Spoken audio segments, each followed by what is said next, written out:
We understand why there is some hesitation sometimes.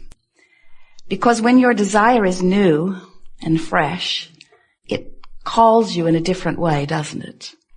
But if you've wanted something for a while, and it seems to be slow in coming, we understand why that desire would not feel so good to you. A desire that is believed or expected feels so life-giving, while a desire that feels like it is not coming, or like it has not come, or like maybe it may never come, those desires are not as pleasant. And the trouble with that distinction is that you can't have some desires that are answerable and some that aren't. In other words, you can't say some desires are appropriate and therefore will be granted, and other desires are inappropriate and therefore will not be granted. In other words, you can't have it both ways. When you ask, it is either given or it isn't. When you ask, the answer comes forth or it doesn't. But what we want you to understand is that everything that you ask for is always answered. When you ask, it is always given, every single time, no exceptions. So, if you have desires that feel as if they are unanswered, it is not because they're not being answered. It is because there is something happening in your vibration that isn't letting them in. And that feeling of freshness or exhilaration that is present with some desires, and that feeling of discouragement or disappointment or worry or even fear that is present with other desires, those emotions that you feel are the telling distinction that you want to be focused about. In other words, every desire is answered, but if it feels fresh and exhilarating to you, you're letting it be answered sooner. If it feels like discouragement, or if it feels like fear, or if it feels like frustration even, then there is something going on in your thinking process that is hindering your reception of what you're asking for. We like to help you to feel the power that you hold in the receiving or the not receiving of your own wishes or desires. Sometimes at first, when our physical friends begin to focus upon the idea of creating their own reality, sometimes you balk at the idea, especially at first, because you're not sure that you are worthy of choosing. Sometimes you balk at the idea of being the creator of your own reality because you are not sure that you are wise enough or worthy enough. And we want, as we are moving forward here today, for you to get that one handled in your own vibration. We want you to leave this gathering no longer questioning the appropriateness of you creating your own reality. Instead, we want you to leave here knowing that not only do you create your own reality, or can you create your own reality, but no one else does. Nobody else is choosing for you. You are choosing. We want you to go with the flow. You've heard the expression, go with the flow. And we want you to realize that in the ultimate sense, what going with the flow means is going with the flow of the ideas that this time-space reality has helped to give birth to within you. In other words, if this environment has inspired the idea within you, it is our promise to you that this environment can fulfill that desire completely. You could not want it if you could not have it or be it or do it. It's not possible. The idea that you have dreamed it means that it can be yours. In fact, we would like to say to you, it means that it must be yours.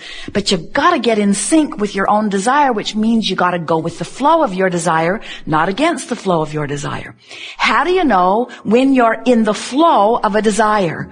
It feels wonderful. It feels like passion. It feels like enthusiasm. It feels like the next logical step. It feels like well-being. How do you know when you're not going with the flow? It feels like frustration. It feels like irritation. It feels like aggravation. It feels like fear. It feels like anger. It feels like suffocation. In other words, when you're not going with the flow of what? the flow of well-being. How do we know it's the flow of well-being? It's the only flow there is. There's only a stream of well-being. You can let it in or not. If someone presses a pillow to your face and you feel deprived or suffocated from the oxygen, do you say somebody has shut the valve off for the whole world? Do you say something has happened and the air that I breathe has been siphoned from the atmosphere and now we all will be suffocated? Or do you say something is going on with me personally that is keeping me from being in the flow of oxygen? There's no source of sickness. There's no source of poverty. There's no source of bad stuff. There's no source of that sickness or stuff you do not want. But there is you, without meaning to, achieving vibrational alignment with how things are instead of with how things are desired.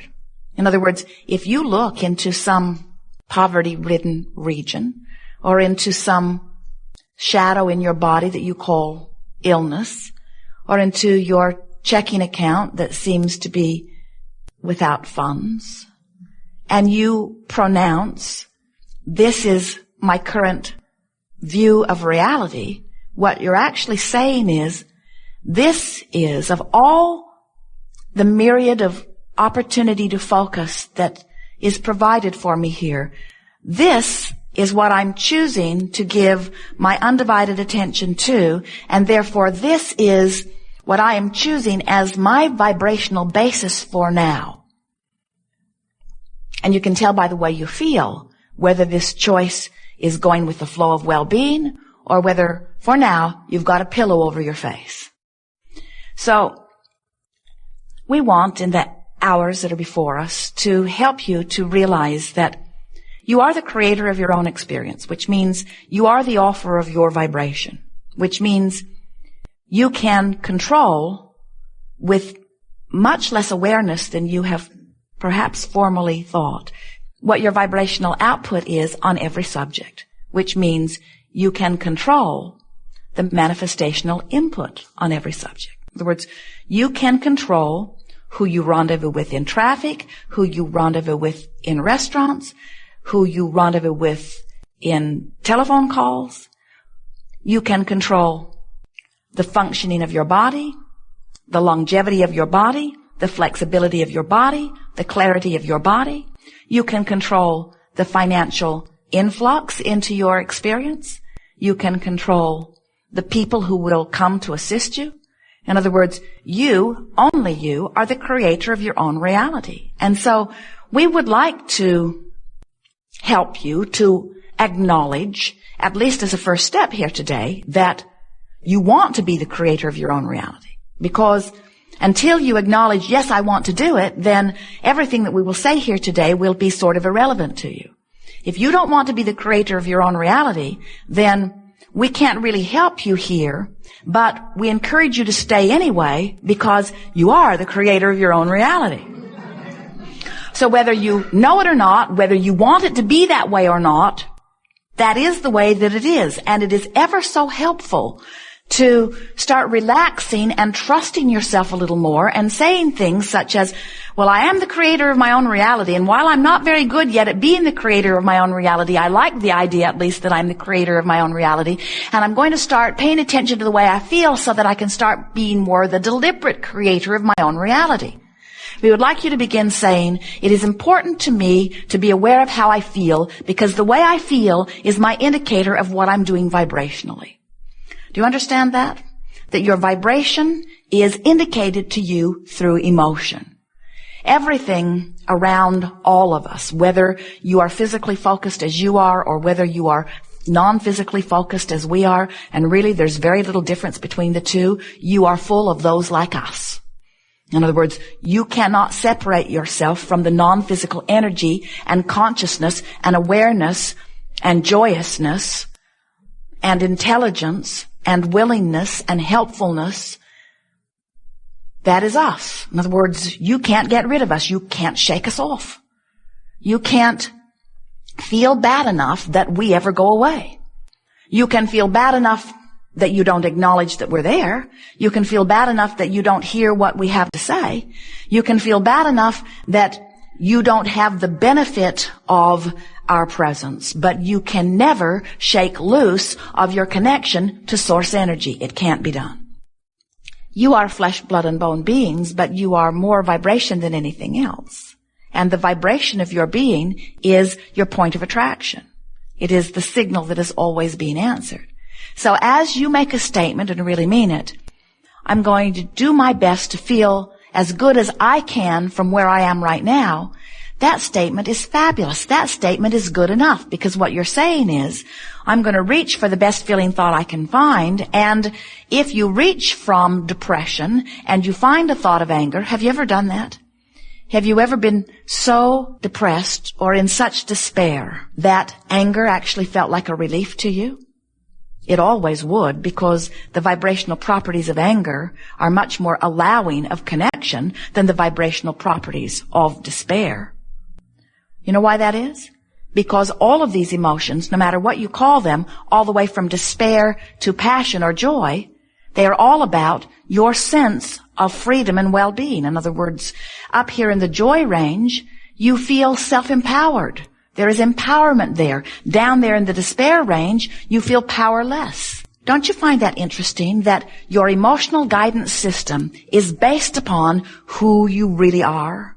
That you are these powerful, clear-minded, free beings. You are so free that you can choose bondage.